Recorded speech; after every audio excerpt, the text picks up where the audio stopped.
So let us reflect on the context of modern organization.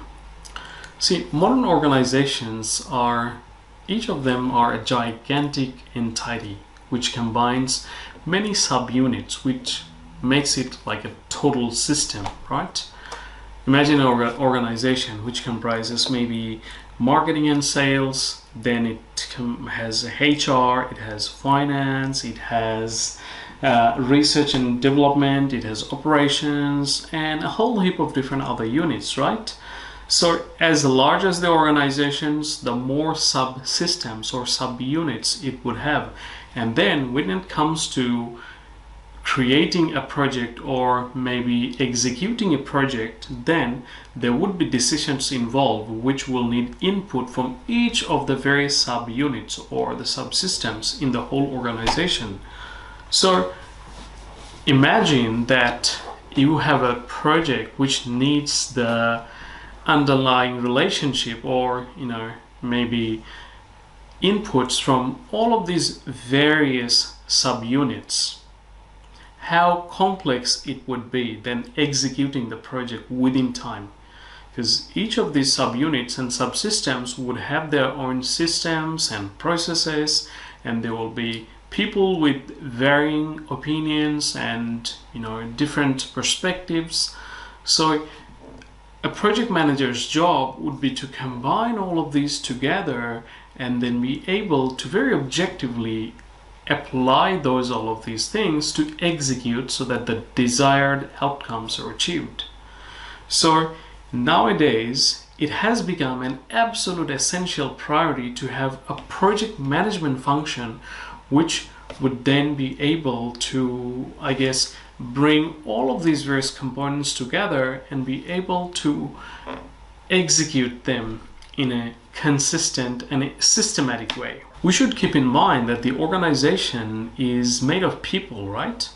And people are not always a rational being. We human beings, we come with our own biases, we have our preconceived notion, we are emotional, we have family affairs, we have contingencies, we have so many different variables that may affect our day-to-day operation.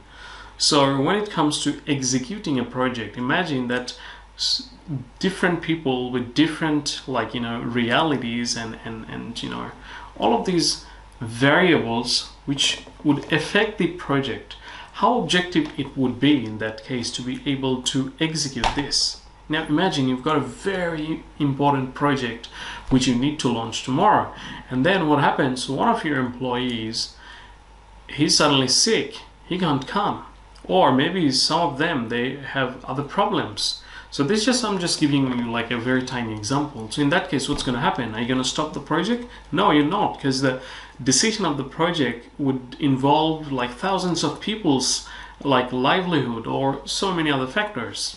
This is just like an example, but the fact is project management has to be a standalone discipline where you need to come up with a set of skills, a set of processes and systems and routines in place so that you can leave all of these external factors out and be able to execute the project within the specific time so that the desired results is achieved.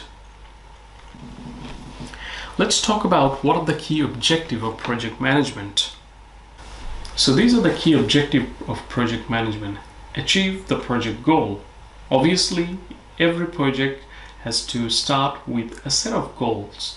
We will talk about goals and objectives in more detail in our following lectures.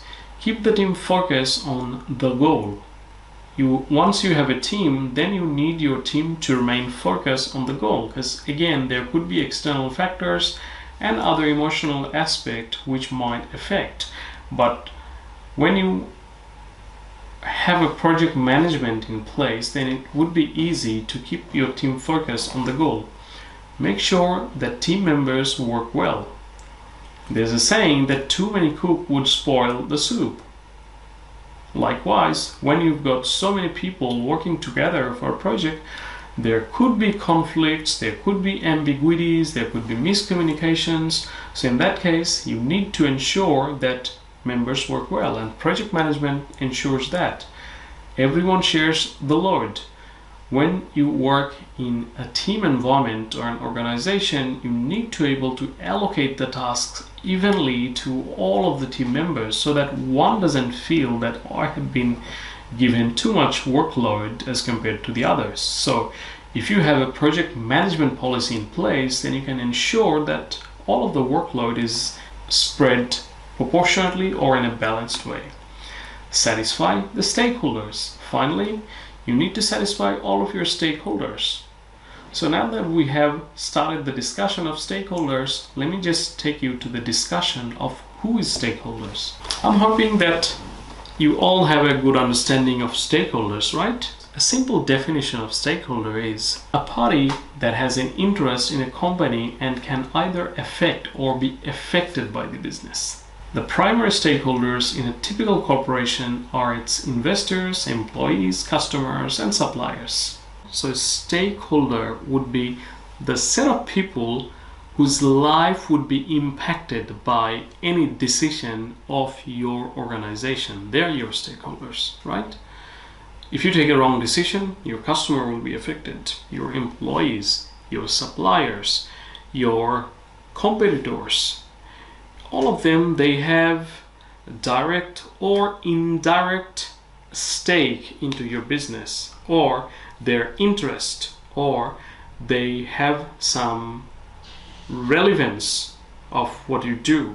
So they are your stakeholders. So the concept of stakeholder has become a very widely discussed topic these days, especially after the introduction of concepts like sustainability, corporate social responsibility. By and large, every organization has started to become more responsible citizen in the society, because at the end of the day, you will be held responsible for your decision, for your actions, and everything. When you are a business, you need to consider the society as one of your stakeholders. You're not a single entity. You just don't operate outside of the society. You are operating within the society. So in that case, you need to consider the societal aspect as well. These arguments actually become more prominent after the discussion of the shareholders versus the stakeholder priorities. Now that's a discussion again. I will leave that probably for another lecture, but I'll just try to remain very objective. So when it comes to stakeholders, you have some internal stakeholders and some external stakeholders. Your internal stakeholders would be everyone that is within the organization, and that would involve your employees, your suppliers, your investors, because these are all your internal. But the external stakeholders would be the ones who are not directly affected, but indirectly their lives, or they will be affected by your decision. And that involves your customers, your communities, your society, your government. So these are all your external stakeholders. So one of the objectives of project management is also to satisfy your stakeholders. So now let's talk about the concept of project management life cycle. So every project has a life cycle, and in the project life cycle there are 5 different stages. Now I'm not going to overload you with all of these 5 stages now, because all of these 5 different stages would be covered in our lectures in the upcoming weeks. But for right now, we just know the names. So the names are initiation, planning, execution, control, and a closing phase. So in the following weeks, we will be starting to explore each of those different stages and the underlying tasks and actions and factors and variables, the challenges, and everything surrounding each of these life cycle stages. And that combines this whole unit to understand all of these life cycle stages.